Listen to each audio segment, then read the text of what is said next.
Hi hello welcome to my YouTube channel. இன்றைக்கி சூப்பராக நல்லா டேஸ்டியாக ஸ்பைஸியாக நம்ம இன்றைக்கி எக்கு கறி பண்ண போகிறோம். இந்த எக்கு கறி வந்து ஃபஸ்ட்டே நம்ம பாயில் பண்ணிவிட்டு அதில் கொஞ்சம் சில்லி பவுடர் மசாலாலாம் சேர்த்து மிக்ஸ் பண்ணிவிட்டு கொஞ்சம் ஒரு நிமிஷம் அளவு நம்ம கொஞ்சம் எண்ணெயில் சேர்த்து வதக்கிட்டு நல்லா சூப்பராக நம்ம இன்றைக்கி பண்ண போகிறோம். குயிக்காக ஈஸி தான். ஜாஸ்தி இன்க்ரீடியன்ட் எதுவுமே இல்லை. ஒரு 2-3 ஐட்டமு கொஞ்சம் ஐட்டமே வச்சு நம்ம பண்ணுற மாதிரி. இது சாதத்துக்காகட்டும், சப்பாத்திக்கு, பரோட்டாக்கு எல்லாத்துக்குமே நல்லா சூப்பராக நல்லா டேஸ்டியாக இருக்கும். வாங்க பார்க்கலாம் இதுக்கு தேவையான பொருள் என்னென்னு பாருங்க. ஒரு 9 எக்கு நம்ம பாயில் பண்ணிவிட்டு நல்லா சின்னதாக மார்க் பண்ணிவிட்டு இதில் கொஞ்சம் சால்ட்டு, பெப்பரு, டர்மரிக்கு, சில்லி பவுடர் சேர்த்து கொஞ்சமாக தண்ணி சேர்த்து நம்ம நல்லா மிக்ஸ் பண்ணி எடுத்துக்கிறோம். இது முட்டை இப்போது ஃப்ரை பண்ணணும். இதுக்கு முட்டை மசாலாவுக்கு தேவையான பொருள் காமிச்சிடறேன் என்னன்ட்டுன்னு. பாருங்க, தக்காளி வந்து ஒரு மூணு தக்காளி மீடியம் சைஸை சின்னதாக கட் பண்ணி எடுத்து வச்சுருக்கிறோம். இதுக்கு வந்து ஒரு 4 ஆனியன் மீடியம் சைஸு சின்னதாக பொடியாக நம்ம கட் பண்ணி எடுத்து வச்சுருக்கிறோம். ஒரு 3 க்ரீன் சில்லி எடுத்து வச்சுருக்கிறோம். 3 க்ரீன் சில்லி, கொஞ்சம் கறி லீஃபு, கொஞ்சம் கொத்தமல்லி கார்னிஷ்க்கு. மசாலாவை காமிச்சிடுறேன். தேவையான பொருள்: 1 டேபிள் ஸ்பூன் அளவு நம்ம தனியா பவுடர் எடுத்து வச்சுருக்கிறோம். 1 டீஸ்பூன் வந்து காரது சில்லி பவுடர் எடுத்து வச்சுருக்கிறோம். 1 டீஸ்பூன் வந்து நம்ம கரம் மசாலா, ஒரு 1/2 டீஸ்பூன் டர்மரிக் பவுடர். ஏன்னா நம்ம முட்டையில் கூட கொஞ்சம் மிக்ஸ் பண்ணியிருக்கிறோம், அதுக்கோசரம் க்ரீன் சில்லி கூட இருக்குது. காரத்துக்கு நீங்கள் பார்த்துக்கோங்க எவ்வளோ தேவை இருக்குதுன்ட்டுன்னு. கல்பாசி ஒரு பெரிய சைஸ் எடுத்து வச்சுருக்கிறோம். ஒரு பட்டை வந்து பெரிய சைஸு, பிரியாணி எல்லாம் 2 சின்னது, ஒரு 4 வந்து லவங்க எடுத்து வச்சுருக்கிறோம், ஒரு ஏலக்காய், ஒரு பூவு, ஒரு 1/2 டீஸ்பூன் வந்து சோம்பு எடுத்து வச்சுருக்கிறோம். தாளிக்கு இதெல்லாம். மீடியம் சைஸு 2 வந்து கிழங்கு சின்னதாக கட் பண்ணி எடுத்து வச்சுருக்கிறோம். பாருங்கள், இந்த சைஸ் கிழங்கு நீங்கள் பார்த்துக்கோங்க எப்படி ஒன்றுன்னு. நான் இன்றைக்கி சின்னதாக கட் பண்ணி எடுத்து வச்சுருக்கிறேன். பாருங்கள், 1 கப் அளவு நம்ம ஃப்ரெஷ் க்ரீம் எடுத்து வச்சுருக்கிறோம். இது பேக்கெட் இது தான் ஃப்ரெஷ் க்ரீமு. நீங்கள் ஃப்ரெஷ் க்ரீம் பார்த்து நீங்கள் வேறு எதனா கூட சேர்த்துக்கலாம். நம்ம கடைசியாக சேர்க்க போகிறோம். வாங்க இப்போ எப்படி பண்ணுறதுன்னு பார்த்துக்கலாம். பாருங்கள், பேனில் கொஞ்சமாக நம்ம எண்ணெய் சேர்த்துக்கணும். எண்ணெய் சேர்த்து சூடானோன்னு இருக்கிற முட்டைங்களை நம்ம இதில் சேர்த்துடலாம். கொஞ்சம் லைட்டாக ஃப்ரை பண்ணி எடுத்துக்கலாம்.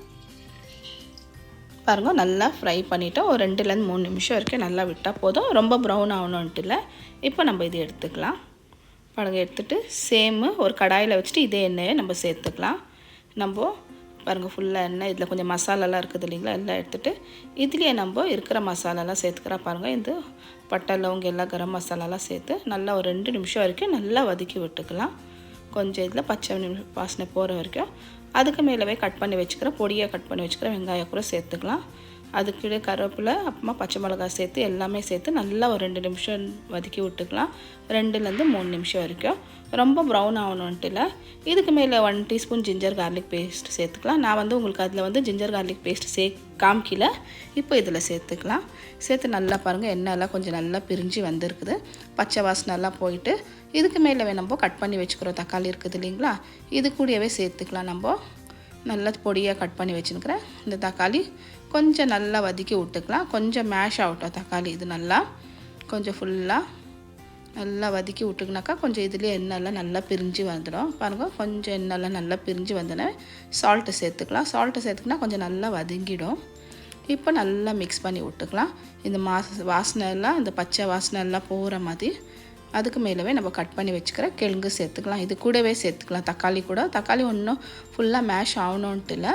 கொஞ்சம் இருக்கும் போதவே நம்ம இதில் தக்காளி சேர்த்துக்கினா தக்காளி ஆகட்டும் கிழங்கு ஆகட்டும் நல்லா மேஷ் ஆகிடும். ஒரு 5 நிமிஷம் வரைக்கும் மூடி வைக்கலாம். நம்ம இது நல்லா கிழங்கு கொஞ்சம் நல்லா வேவும். அதுக்கோசரம் தான் பாருங்கள், கிழங்கு தக்காளி எல்லாம் கொஞ்சம் நல்லா வெந்துடுச்சு. எண்ணெயெல்லாம் நல்லா பிரிஞ்சு வந்துக்குது. பாருங்கள், நம்ம என்னத்துக்கு தக்காளி கொஞ்சம் அப்படியே பச்சையாக இருக்கும் போது சேர்த்தோன்னா தக்காளியும் நல்லா மேஷ் ஆகிடும், கிழங்கும் நல்லா மேஷ் ஆகிடும். அதுக்கோசரம் தான் பாருங்கள், இருக்கிற மசாலாலாம் இதுக்கு மேலே சேர்த்துக்கலாம். நம்ம சேர்த்துட்டு நல்லா மிக்ஸ் பண்ணி விடலாம். இந்த கிழங்குலலாம் கொஞ்சம் நல்லா மசாலாலாம் நல்லா பிடிக்கட்டும். நல்லா மிக்ஸ் பண்ணி விடலாம். இந்த மசாலாவில் கூட பச்சை வாசனை போகிற வரைக்கும் நல்லா நம்ம மிக்ஸ் பண்ணி விடலாம். ஒரு 5 நிமிஷம் 5-8 நிமிஷம் வரைக்கும் நம்ம வேவிச்சோனாக்கா அது கூட கிழங்கு கொஞ்சம் வெந்துடும் இல்லைங்களா, அதுக்கோசரம் தான் கொஞ்சம் தண்ணி விட்டுட்டு கொஞ்சம் நல்லா மிக்ஸ் பண்ணி விடலாம். ஏன்னா மசாலா சேர்த்தோம் இல்லைங்களா, அதுக்கோசரம் கொஞ்சம் நல்லா மிக்ஸ் பண்ணி விட்டாக்கா அடியெல்லாம் பிடிக்காது இந்த மசாலா. அது நல்லா மிக்ஸ் பண்ணிவிட்டு கொஞ்சம் நேரம் நம்ம மூடி வைக்கலாம், பச்சை வாசனை போகிற வரைக்கும். ஒரு 5 நிமிஷம் மூடி விட்டால் போதும். அதுக்கப்புறமா பாருங்கள், திறந்து பார்க்கலாம். பாருங்கள், எண்ணெயெல்லாம் நல்லா பிரிஞ்சு வந்திருக்குது. பாருங்கள், கிழங்கும் கொஞ்சம் ஒரு 50% 70% வரைக்கும் கிழங்கு நல்லா வெந்துடுச்சு. இந்த மசாலால எல்லாமே சேர்த்து நல்லா வெந்துடுச்சு. இப்போ இதுக்கு மேலே நம்ம தேவையான அளவு தண்ணி சேர்த்துக்கலாம். இப்போ முட்டை குழம்புக்கோசரம் பாருங்கள் தண்ணி நான் சேர்த்துக்கினேன். எனக்கு எவ்வளோ தேவை இருக்குதோ அவ்வளோ நான் சேர்த்துக்கினேன். நல்லா மிக்ஸ் பண்ணி விட்டுடலாம். உப்பு காரம்லாம் செக் பண்ணி பார்த்துக்கோங்க. உப்பு கொஞ்சம் கம்மியாக இருந்துச்சு, நான் உப்பு சேர்த்துக்கினேன். சேர்த்துட்டு இப்போ நல்லா மிக்ஸ் பண்ணி விட்டுடலாம். மிக்ஸ் பண்ணிவிட்டு நல்லா கொதி வரட்டும். கொதி வரதுக்குள்ள இதுக்கு மேலே வேணான்னு ஃப்ரெஷ் க்ரீம் கூட நான் சேர்த்துக்கிறேன். ஃப்ரெஷ் க்ரீம் இருந்தால் நீங்கள் சேர்த்துக்கோங்க. அப்படி இல்லைனாக்கா நீங்கள் கோகோனட் மில்க் இந்த ஸ்டேஜில் நீங்கள் கோகோனட் மில்க் கூட சேர்த்துக்கலாம். இப்போ மூடிட்டு நல்லா கொதி வர வரைக்கும் நல்லா விட்டுடலாம். நல்லா கொதி வந்துச்சுனாக்கா நல்லா ஒரு கொதி வந்தாலே போதும், ஜாஸ்தி வேண்டாம். நம்ம ஃப்ரெஷ் க்ரீம் சேர்த்துக்கிறோம்.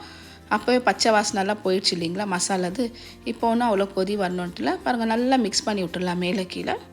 இப்போ நம்ம ஃப்ரை பண்ணி வச்சுக்கிற எக்கு சேர்த்துக்கலாம் ஒன்று ஒன்றா. பாருங்கள், இந்த மசாலாலாம் எல்லாமே சேர்த்துட்டு இதில் இருக்கிற மசாலா கூட அதுலேயே சேர்த்துடலாம். எனக்கு அந்த நம்ம ஃப்ரை பண்ணி வச்சுக்கிற ஆயிலெல்லாம் இருக்குது இல்லைங்களா, சேர்த்துட்டு நல்லா மிக்ஸ் பண்ணி விட்டுடலாம். பாருங்கள், இதுக்கு மேலே ஒரு முட்டை நான் நல்லா ஒடிச்சு வச்சுருக்கிறேன். ஜாஸ்தி இல்லை, ஒரே ஒரு முட்டை தான். அது ஃபுல்லாக பாருங்கள் மேலே இப்படி சேர்த்து விட்டுடலாம். சேர்த்துட்டு அப்போவே இமீடியட்டாகவே நம்ம மிக்ஸ் பண்ணி விட்டுடலாம். மிக்ஸ் பண்ணி விட்டோனாக்கா பாருங்கள், இந்த முட்டை ஃபுல்லாக நம்மளுக்கு நல்லா பிரிஞ்ச மாதிரி வந்துச்சு, நல்லாயிருக்கும். இதுக்கு மேலே கொத்தமல்லி கொஞ்சம் சேர்த்துக்கலாம், கட் பண்ணி வச்சுக்கிறது. சேர்த்துட்டு ஒரு 2லேருந்து 3 நிமிஷம் வரைக்கும் விடலாம். ஜாஸ்தி விடணுன்ட்டு இல்லை, முட்டை ஆல்ரெடி நம்மளது வெந்து ஃப்ரை ஆகிடுச்சு இல்லைங்களா. 2லேருந்து 3 நிமிஷம் விட்டாலே போதும். பாருங்கள், நல்லா கொதிச்சிடுச்சு. கொதி வந்து நல்லா மிக்ஸ் பண்ணி விடலாம். பாருங்கள், கிழங்கும் நல்லா வெந்துடுச்சு. இந்த முட்டை நம்ம ஒடிச்சு சேர்த்தோம், அது கூட நல்லா இந்த மாதிரி ஆயிடுச்சு.